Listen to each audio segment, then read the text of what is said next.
cosmic consciousness, extraterrestrials and UFOs, sacred geometry, ancient civilizations, spiritual connection, the quantum universe. All of these topics and so much more with your host, Seb Tuck, on Alien Spirit with Seb.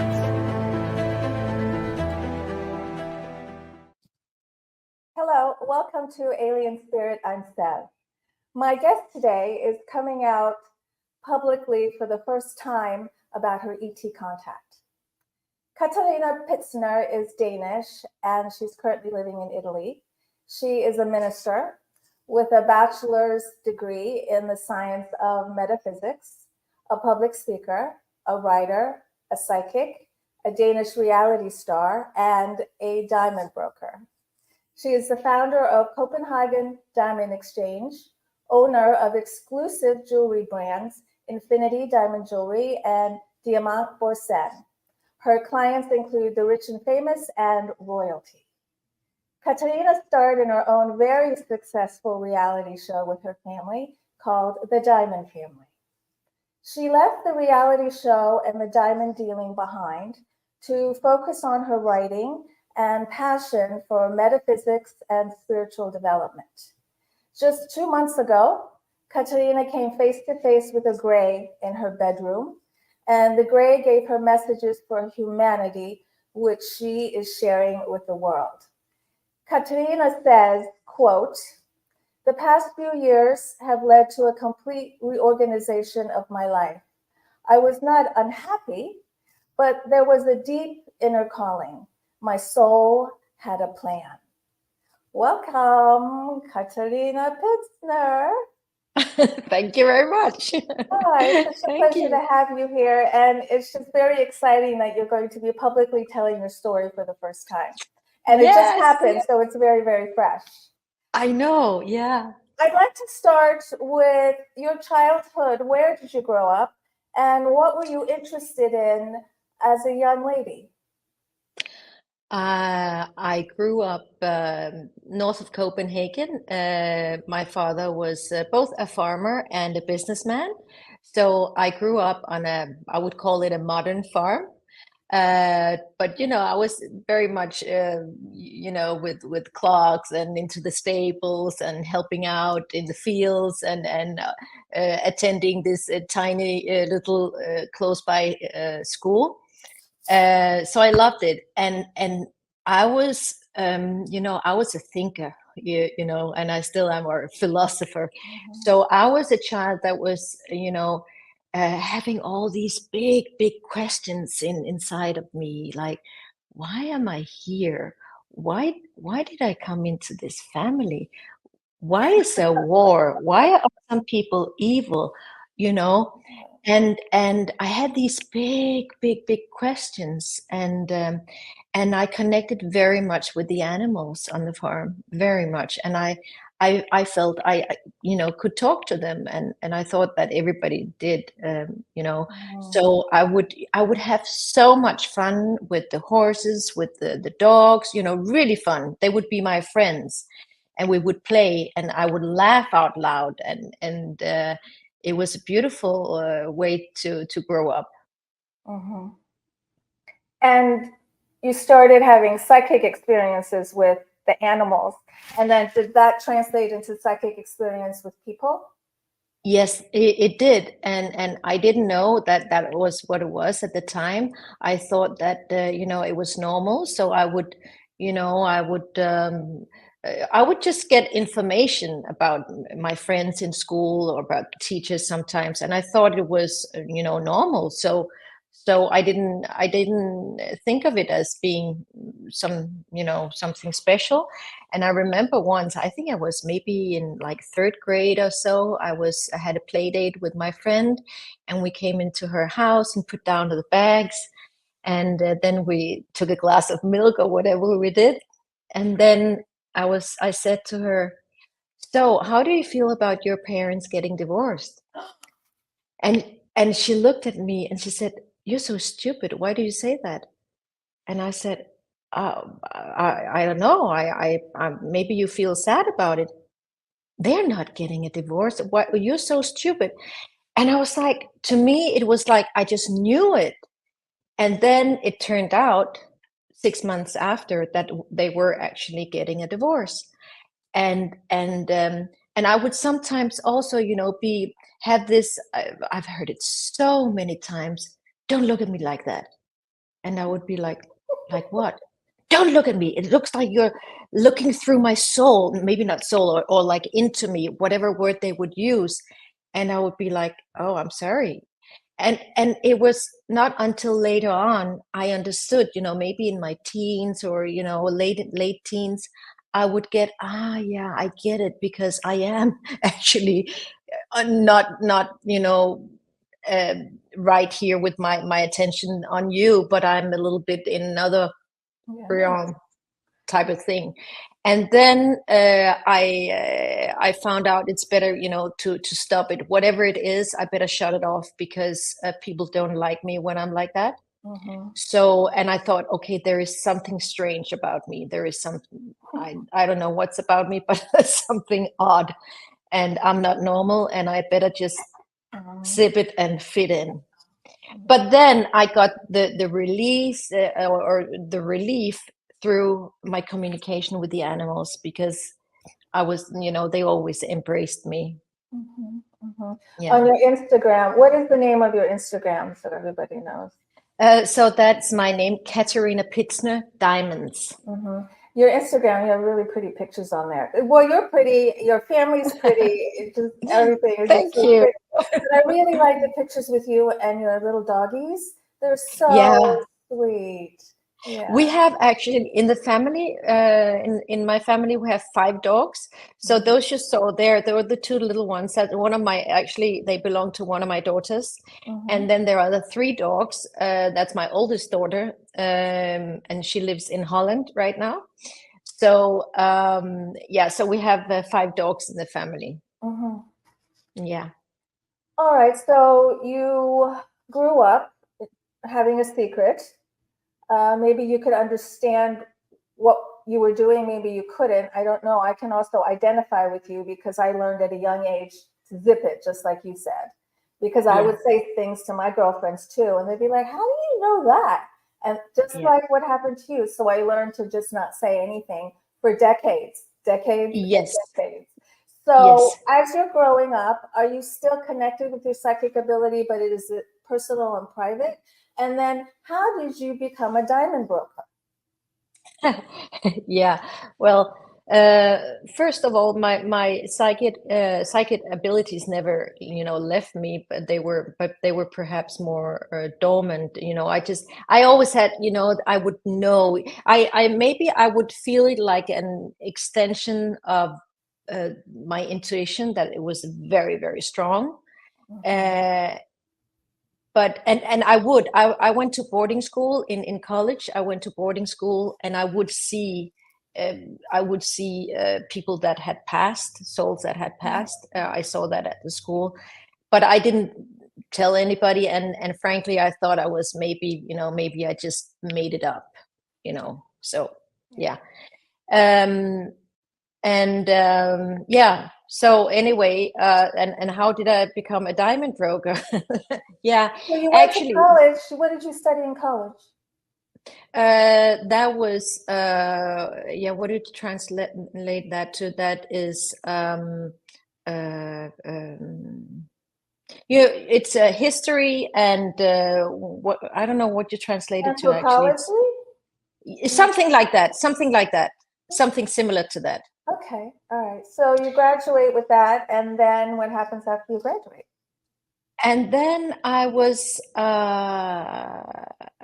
okay. So I lived actually in London, England at this time, in UK, and I was supposed to move to Switzerland to go to another school to educate myself even more. And then my father, he was a very tough businessman and a farmer, and he was always, he taught us, me and my brothers taught us to, you just have to work, and you have to get up in the morning and show up.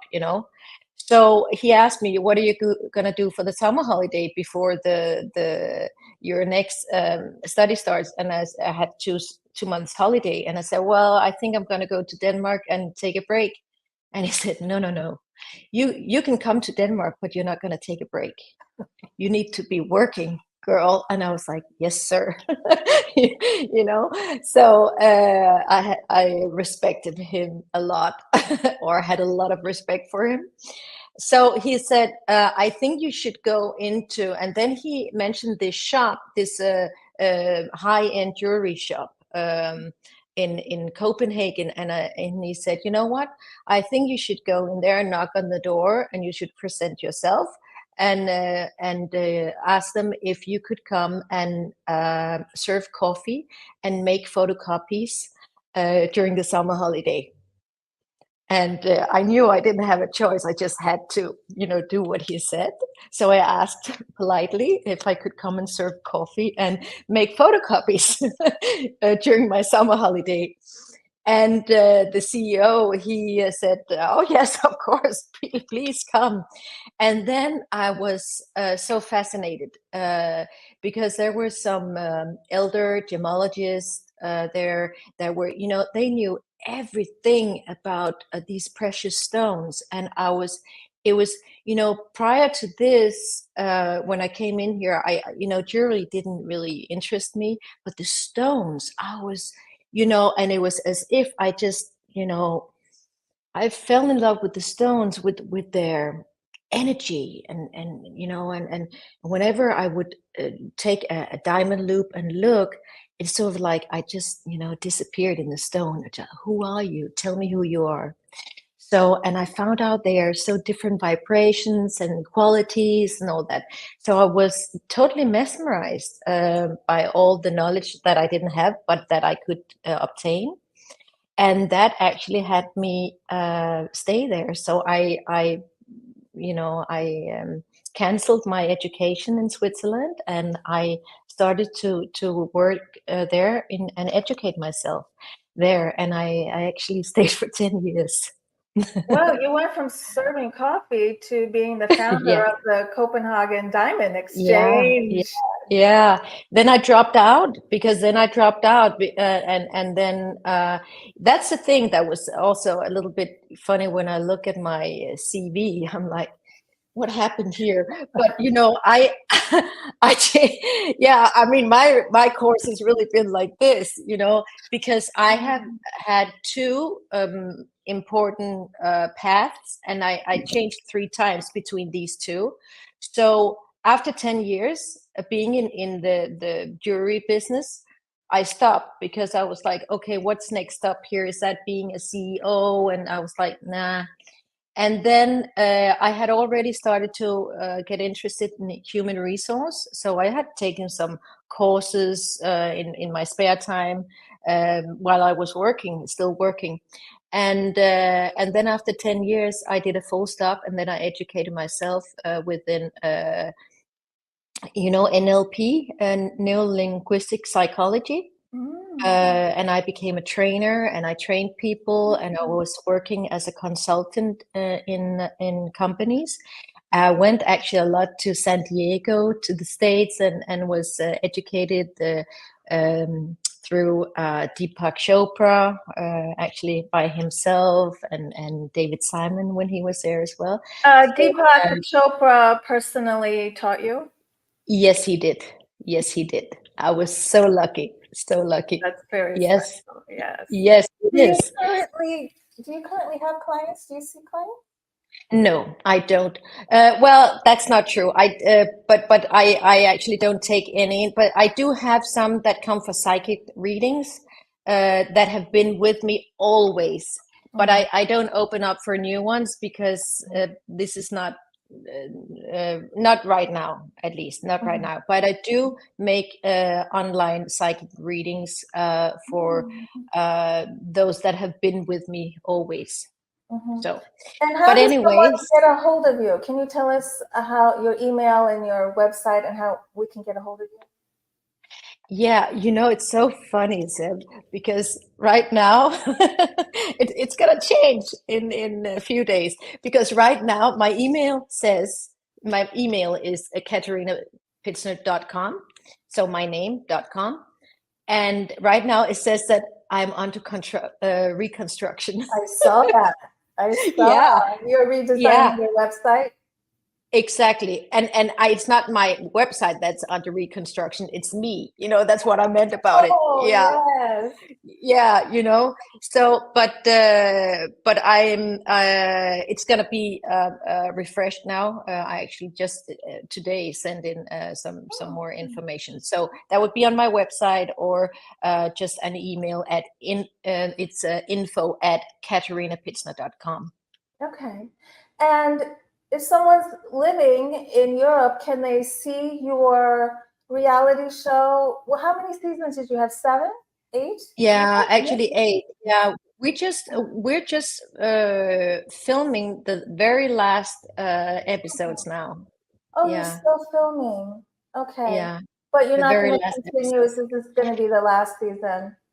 Yes, and that's also one of the major choices and changes that I have made. You know, uh, Early this year, I felt, you know what? Thank you, but I'm done. We've been filming for maybe almost 10 years, and it's been fun. It's been great. It's been fantastic with I have 4 children, and 3 daughters and 1 son, and only my daughters are in it.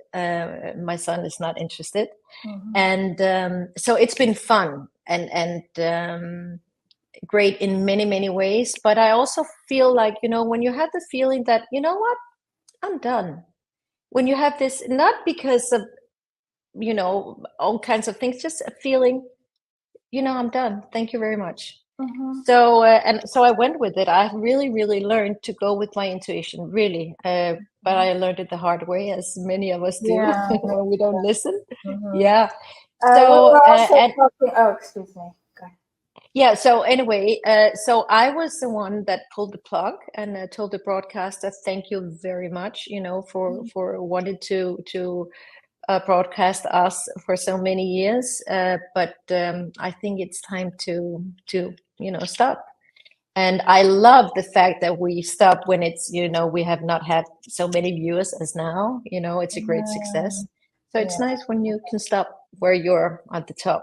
it is a nice feeling. Yeah, you Yeah. created a huge platform from Yes. which is going to really benefit you greatly in this next phase of your life, Mm. where you're more of a spiritual mentor, teacher, guide, counselor, Yeah, therapist. and And that was also, that was a little bit, the what I missed in the show is the whole, my spirituality, because it's very difficult to put into a TV show, because it's very much inside of you.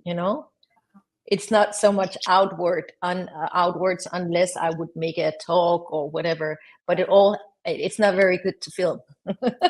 right. We were talking earlier. I told Katerina that I was looking through her Instagram page and I saw her on a show here in America. We call it Dancing with the Stars. And she was Yeah. on that, the Danish equivalent. Yes, yes, yes. Yes. Correct. And you lasted 6 episodes out of 10, right? Yes. Yeah, that's a big I- deal. Did you ever take dancing lessons growing up? No, no, I Oh, didn't. then you did No. great. Hmm. Yeah. That looks So hard yeah, though. Was that grueling? it was hard. It was difficult, really Yeah. difficult, and a lot of pressure. But what I liked about it is that you are forced not to take yourself too seriously, because you're gonna mess up. You are gonna do it, and I did it many times. And being somebody like me, who's always showing up and trying to do the best, and trying to yeah, be the best version of me, I knew before going on that stage every Friday. I knew, okay, you're gonna mess up, but you know what, you're gonna survive. That was a great feeling, to be like, you know what, I'm going to go out there. I know I'm not going to be able to make it perfect, but I'm gonna do it anyway, and have fun. So I Plus, did. you're well liked. I think the Danish people like you, don't they? Yeah, you're Yeah, a yeah, pretty yeah. well liked figure. All right. Then you decide to stop doing all of this and to focus more on your metaphysical and esoteric pursuits. And you become a minister. And then you get a degree in metaphysical sciences. Can you talk a little bit about that, please? Yeah, actually, I just had it in my thesis for the master. So yeah, I'm super excited about that as well. So frankly, it's it feels like I've been studying it all my life anyway, because it's about all the you can say the universal laws that govern, yeah, our life, our universe.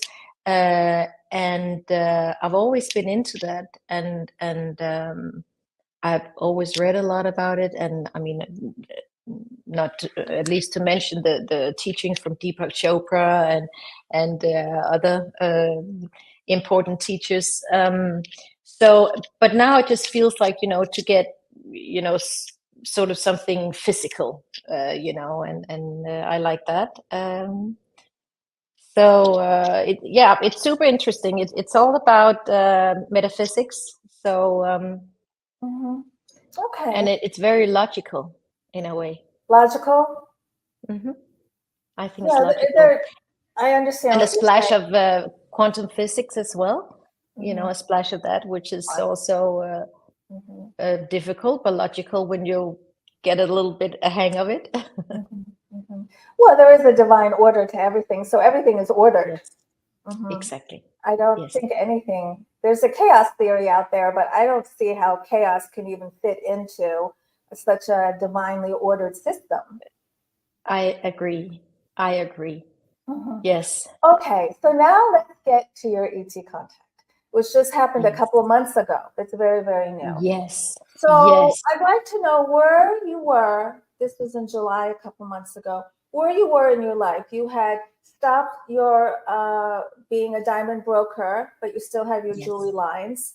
Hmm. You're about to stop. You announced that you're going to stop your reality show. You go back Hmm. to school. You fully embrace your spiritual, psychic, metaphysical side. So, Yes. what else was going on in July? Was there anything that was stressful or upsetting? Anything unusual in July that you think would warrant a very special visit? What was unusual maybe about July? It was so calm, my life. I was so calm. No spikes, no emotional spikes, no challenges, no nothing. I was so peaceful that I every day was like, wow, so peaceful still. And I was just grateful, and still, studying. I more or less study every day and write every day, and I have my spiritual practices every day. I meditate, and I give thanks, and I talk to whoever I talk to. It's also a little bit different from time to time. So, but everything was totally uh, calm and unusual calm, I would say, for such a long period of time. Mhm. And yeah, so that was maybe the only not normal thing, that it was so calm. Oh, okay.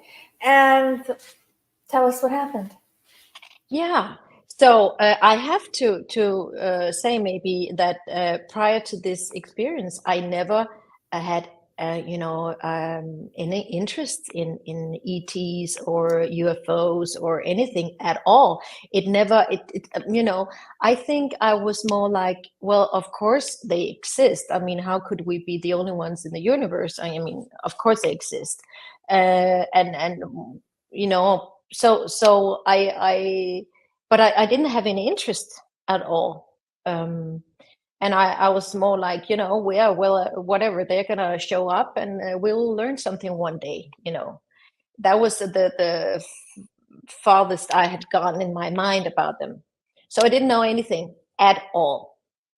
And then one night I had a dream, and it was super interesting because it so my perception shifted during the process. So I'm dreaming. I'm having a dream that I dream about this ET, which I never ever did before. But anyway, so I dream that there is an ET in my dream. And then something changes in my perception. Then I change perception from dreaming to know I am dreaming. So being awake, dreaming. And I think that's what you call a lucid dream. So I know now that I'm dreaming. And I think it's, so I have two things going on inside me. Wow, I know that I'm dreaming. And wow, and I know that I'm dreaming about this ET. And then this ET shows me, look, I can be in your dream and I can go out of your dream. And it showed me, I saw these, like, it could be sort of like a pathway or a highway or whatever, a path. So here's your dream. And this is not your dream. So I can jump out of your dream and pay attention, because I'm going to teach you this. And this is why I show you this. This is to teach you. So this is in my dream. And then the third shift happens. I wake up in my bed and I wake up. And the ET is by the window. I have an open window. It's summer. Yeah. And it's outside, but the window is open and it's there. And I'm not a very good drawer. I'm not very good at drawing. That's a good drawing. It's good. Okay. Mm-hmm. But I had to draw it right away, so I could, get most of the details. So anyway, so I see there, and that was so amazing, because I realized, wow, I went from dreaming to wake up and know I'm dreaming to wake up for real and see this. And it was so gentle. It was so gentle with me. And it's sort of like, I cannot say, like, being a psychic, when you talk to, souls that had passed over, or you talk to animals, you're like, it's a different pace, you communicate telepathically with them, and, and it's a different pace. Here, it was so different. I never tried anything like that before, because it was instant communication. So I didn't say anything.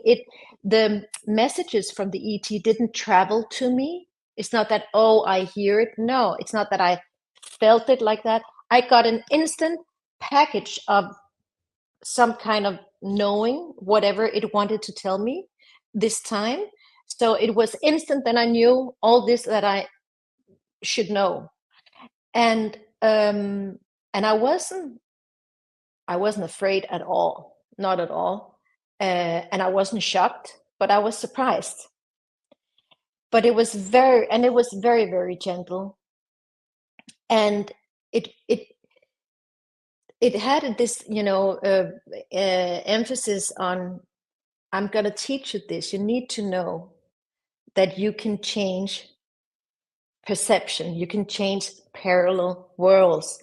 And we do it, and you can do it as well. And so that was that was that's really profound. That's some deep stuff, because it sounds like what the Gray was talking about was jumping dimensions, possibly jumping timelines. Yes. Entering other people's consciousness, maybe. And yes. Why do you think the ET wanted to teach you that? And what have you personally learned from that? How has it changed your life, or has it? Oh, yes, because you haven't heard the best part. Not the best part, but the following very good part. So just to finish this, so the the headlines of, what did it want to tell me? It wanted to show me how we are not, how we don't know at all how capable we are, that we cannot fathom what we are actually able to do, and it's time that we begin to do that, to understand that we don't see reality as it is, and we can actually, there are so many parallel worlds, and we can shift. And that's why I want to show me, look, this is how we do it, and you can do that as well. And the reason why we should know it is because it suggested that we should learn it and use it to spread more love and compassion in our communities. So that was the very beautiful message. And I remember that I was, I was left with wide open heart. It was very heart opening, and then it left. And then I immediately, I made this little sketch, and I wrote down what I could remember. Mm-hmm. And then of course, I had to contemplate what is that all about, and why did that? I mean, I didn't ask for it, and why did it come, and why do I need to learn about this? Mm-hmm. So what I did the next days is that when I went into meditation, I contacted the energy. It never showed up like that. I mean, at least not until now. It hasn't showed up again. But I can communicate with the energy, and then I did that, and I actually wrote it down. Wow. Yes, because I did, and it was very interesting because. So can I just read it? Oh, please. Okay. So I contacted it in meditation, and what I got from it is that it said you can learn about consciousness and about how focus creates whatever you are being aware of. Wherever you put your focus, you actually create that. And I have shown you these shifts of consciousness so that you can see it with your own eyes, how it works. And it must be used for you to understand that your reality as you see it is not true, that it's limited and often completely wrong, and that you can change the past and thus the future. And I'm going to tell you a story about that in a little while. And then it said here, it said, and you shouldn't, do you call it exalt me? You shouldn't put me up on a pedestal. That's what it said to me. Don't put me on a pedestal, because I'm no more worthy than you are. Mm-hmm. I have a greater overview than you do, and I'm not weighed down by human limitations as you are. Mm-hmm. And then I asked, if we could work together as a team. And then it says, yes, but I'm not going to attach myself to you as you occasionally attach yourself to each other on your planet. But you can feel a strong feeling of love, I think.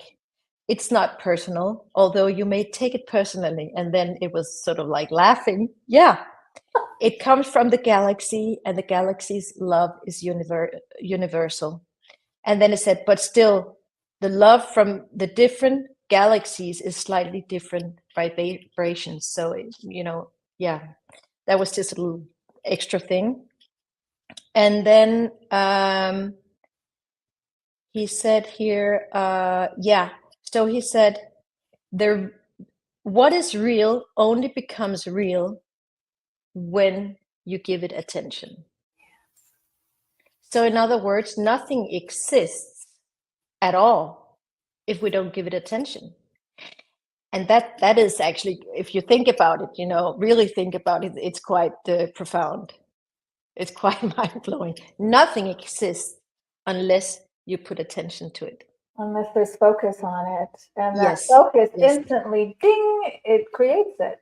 It's a Exactly. manifestation. And then what happens? This is so it all happens so fast. Then short after this, I had a dream. So I had a dream, and I dreamt. It was a dreadful dream. I woke up. That was a normal dream. I woke up and I felt bad. So what I dreamt is that I dreamt that I saw this woman. She was pregnant with twins, and she was in. Her husband was being very abusive, and I felt so bad. And she was, protecting herself, her pregnancy, and they had a son that was 5 years old and a dog. And the son is teasing the dogs, throwing flour into its eyes. And that is when I enter the dream. Yeah, I enter, and I never had a dream like that. But I enter the dream. Look, it's yes. And then I say to the boy, I say, what are you doing? You cannot do that to animals. And then I saw immediately, oh, of course, he's learning from his father. I saw his whole imprint. Okay, this is why he's doing it. Yes. And so, he doesn't know anything else. That's what he was, he learned from home. This is how we do it. And this is why he does it. And I said, no, you can't do that. You cannot treat animals like that. They are equal to us. They are, worthy souls and loving souls, and you cannot do that. And I helped the dog, and it was calm again. And I said to the boy, you can't do that. And then I woke up, and I felt so bad. I felt so bad. It was, the kind of dream where you're just sitting like, I'm happy it was just a dream. But then I felt, and I was like, okay, I need to go for a walk to get it out of my system. But then I was like, no, I need to do something about it. And I never did this before. But then I was remembering what the gray showed me and why it was here. And it told me you can change, you can go into other dimensions, parallel worlds, and you can change the past, thus the future.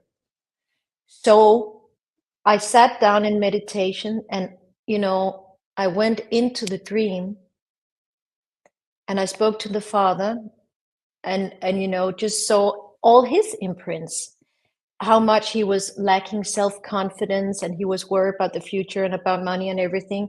And I could, some way heal him. And I did, and I healed the boy, and I just, healed everything until I felt like, okay, this is good. Now we are in balance. I saw balance. I was like, okay, balance. And I felt so good. And I, I'm sharing this because I think we should do that. I think when we dream, honestly, when we dream, have dreams like that, we should go right back into the dreams, go into meditation, go into the dreams and heal it, add whatever needs to be added, which is obviously always love, love, love, love, love, and clarity and whatever comes with it for these people, so they can show a better version of themselves, and obviously, I don't know, it may have something to do with my life or the family, my family, I don't know. But all I know is that somehow I believe that, whatever happened was some kind of healing that took place. And it felt much better than just... Fascinating. You are going around helping people in other timelines, in other dimensions.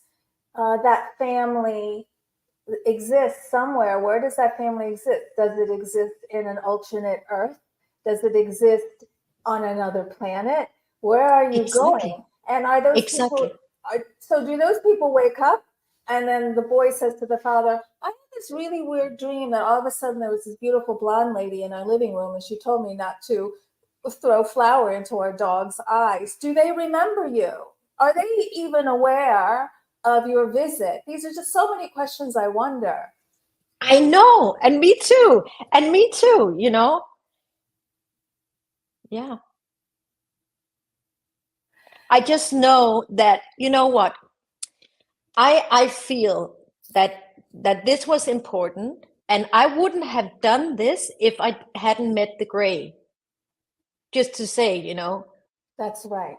Okay, so I'd like to get Exactly. back to the gray. I'm going to show Yes. the picture once again. You're really good drawing. So did he look like a typical gray? What color was it? And in this drawing, Well, it looks like he has pupils. Were his eyes black, or did you see pupils? yeah, the eyes were like, it was more like gray, more like, you know, milky gray, Uh-huh. the eyes. And as I told you, I never knew, and still I don't know much about ETs, but I had to look them up afterwards. And I would say, yeah, it could look like a gray. I would say that. So it was white and lucid, and it showed me that it could change size, you know, if it wanted to. And the eyes, yeah, the eyes were grayish, not blank, you know, but grayish, Mm-hmm. Mm-hmm. the color gray. Well, Excuse I me. find interesting that you were not afraid, which is highly unusual, which to me implies that you might have come in contact with them before. Maybe when you were little, maybe you don't remember. I don't know if you're interested in any kind of regression at all. Because from my experience of being an experiencer advocate, I've been helping experiencers around the world for 7 years. It doesn't happen just once. It's not a one off. It's not a mistake. It's not a boo boo. It wasn't you're in the wrong place at the wrong time. There is lineage, whether it's through your parents or through their parents, or maybe it just started with you at birth, but usually there is a parental lineage involved.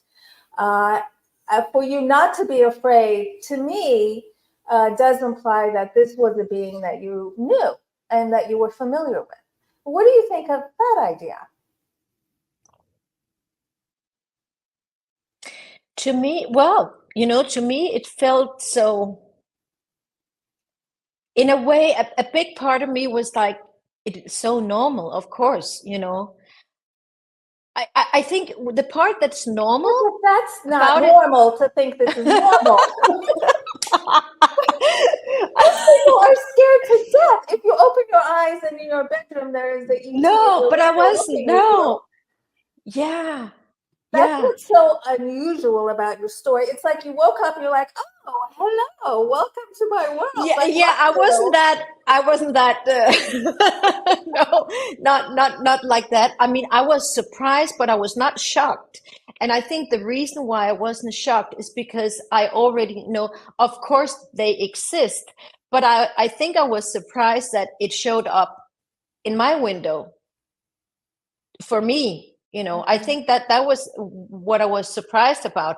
I wasn't surprised that it was there. Not at all. Not at all. Of course. I mean, The other portion of your experience that I really like is that now you're saying you're in contact with the ET, but it's in the multidimensional, interdimensional consciousness pathway that you yes. are. And this is what happens to a lot of experiencers. They might have a 3D contact, but it slowly does turn into one where it's through the mind. And you're still in contact through the mind, through a meditation, or maybe Yes. what we call a dream, which is not a dream. But to go into a meditation, you can make contact and Yes. get information, which is exactly what you're doing. And you know it's the same being because it feels the same. Yes. So that's Yes. what you Yes. follow, Yes. the feelings. Yes. Correct. Correct. Mm-hmm. Yes. And have you met other beings? Or right now you're just communicating with this one? And did you give it a name or you just know it by It energy? was so funny. I asked, that was funny. I asked, can I call you something? What can I call you? And it's quite humorous. And I was gonna say then it said, you can call me James, that's international. But it was sort of like, but that's not my name. And I actually got a feeling that its name is 3 letters and 2 numbers. Oh, how interesting. Yes, letters and two that's a numbers. feeling. But Yeah. he wants to be Great. called James because it's international. Oh, that's funny to me. But there's also something else you said earlier, if I understood you correctly. The Gray said, "Don't take my love for you personally." Yes. Right? Isn't that funny? I love it. Before. I love it too. I love it. It's almost like, I love everybody. You're not special. Exactly. I love it. That's the first time I've heard an experiencer say that. I love it. Mm-hmm. What do you And then say? I'm sorry. yeah, it was just fun. And then they was laughing, but I mean, feel free to do it if you want to, but it's not personal, it has quite a nice sense of humor. Yes, it was pretty funny. What do you say? Do you talk to other experiencers? Do you help them, or you're not interested in that? And also, what do you say to experiencers who claim that they've had a horrible, horrible time, that the ETs were evil and that they abused them? And what is your response to the kind of negative experiences that some people claim to have? I think it's very individual, actually. Or that's what I feel. I feel it would be individual. I, uh, I think that, of course, like we do, then they are different species that vibrate at different levels. I think so, but I also think that our minds can play us so many tricks, and we can maybe put some traits on them that they don't have, or misinterpret things, that is not correct.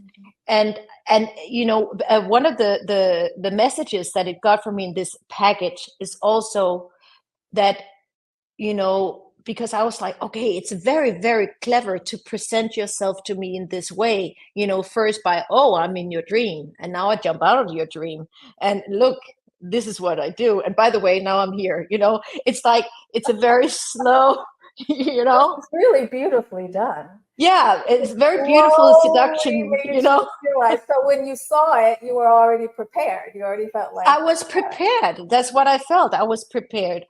So yeah. Anyway, I think I lost the well, thing. you answered it pretty much. Okay. I was asking you about the people who claim to have very negative experiences, and we all know that there are entities with a low vibration, entities Yes. with high vibration, but also you and I are saying the same thing. It's all about your perspective. So if your perspective is, I'm a victim, then everything that Gray does is going to be through the lens of victimization, which is what I did. I know that. That's what I did for decades, until I lost that victimization energy. And then I was able to see how much they were helping me. But until then, I was very afraid of them, and I thought they were teasing me, and I thought they were mean, because I was looking at life as a victim.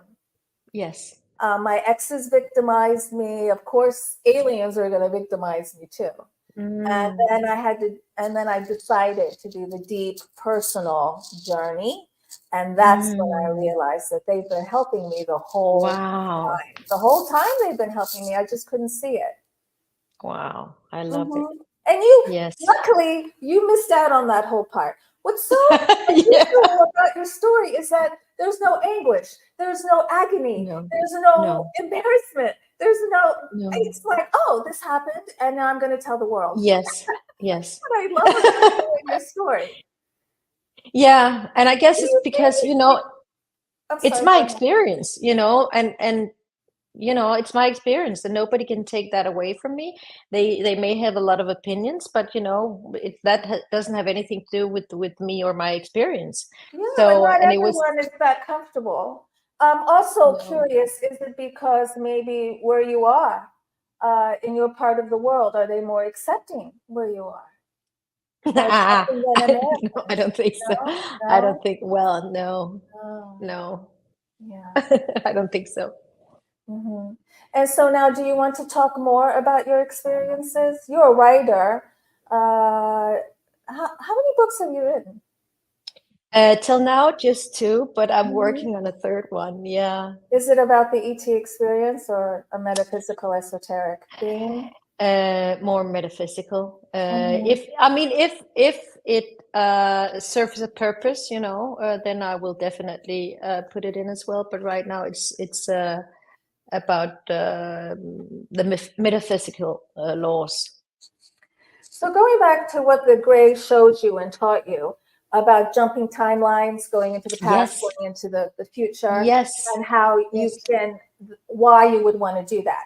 Why do you think a person would want to learn that skill? How would it benefit them?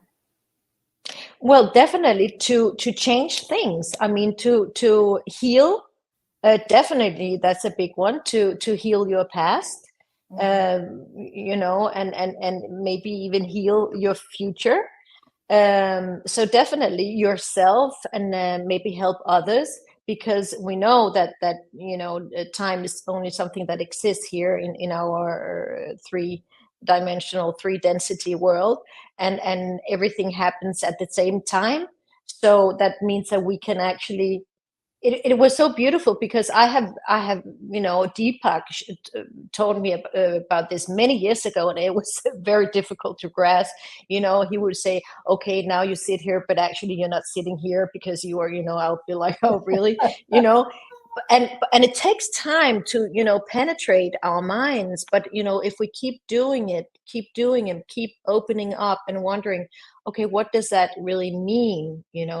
Then you will understand more and more. That's at least what I experienced. And I think that you can always, if you go back and heal your past, that is going to change your now and your future. Of course it is. So, and I love that, we don't know when we dream, we are leaving our body. Our consciousness is leaving our body. So it's only our body that rests. And then we are all around. And sometimes there may actually, like that dream I had, I felt that it was not just a dream. It was something that, I could do something about. It's a real experience. We don't have a word for it yet. I'm trying to come up with a word for that kind of nighttime experience. Yes. Unfortunately, we don't have much time left. It went by so fast. I would love to have you back to talk about metaphysical and esoteric principles. I would love to do that. Thank you. I want to show a couple pictures. I want to show a picture of your gorgeous family. So who do we have there? There you are in the middle. Okay. Yeah, so that's my daughters. My son is not there because he's not a part of the TV show. So the tallest one is my oldest one, that's Talia. And then we have Elvira next to her, and I'm in the middle, and my youngest, Ophelia, in the bottom. Yeah. And I love this picture of you. Yeah, that's at the office. Work, covered in diamonds. Yeah, diamond grading there. Yeah. Where are you here? Okay, this is my backyard. This is Italy. That's where I live. That's where I get to walk that's where I get to walk every single day. Oh. When you're in that kind of atmosphere with that kind of energy, don't you feel that Lake Como or that area is a portal? Yes, I mean, wherever there you have nature, where nature gets to dominate, I feel so connected. Yes, I do. Okay, and can you please tell everybody how they can get a hold of you? Well, that's actually easy. Is maybe either to go on Instagram, Katerina Pitsner Diamonds, or an email at info@katerinapitsner.com. Okay. Thank you, Katerina. It was Thank you for having me. Thank you. It was a really super cool conversation. I really appreciated it, and I look forward to having you back. Thank you, everyone. Thank you very much. Listening. Thank you. Bye.